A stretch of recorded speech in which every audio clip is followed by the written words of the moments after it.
Kai Montinola nagpakitang gilas sa unang acting role sa Saving Grace finale.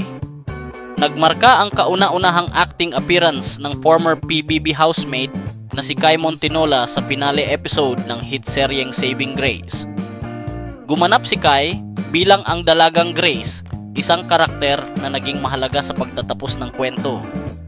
Sa kanyang unang proyekto bilang actress, umeksena si Kai kasama ang mga bigating artista na sina Julia Montes, Sam Milby at Janice de Belen.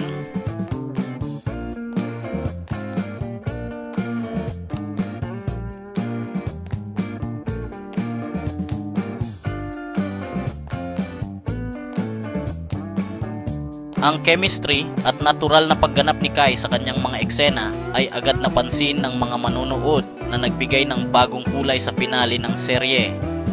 Naging trending online ang debut performance ni Kai na umani ng papuri mula sa fans at showbiz insiders.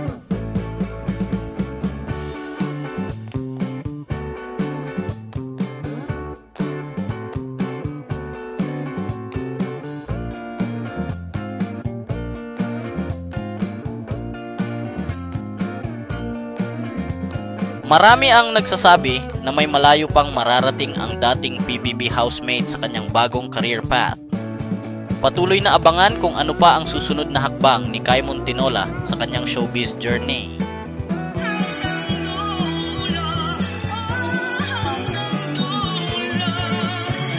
Kung gusto mong ma-update sa mga ganap, subscribe ka na!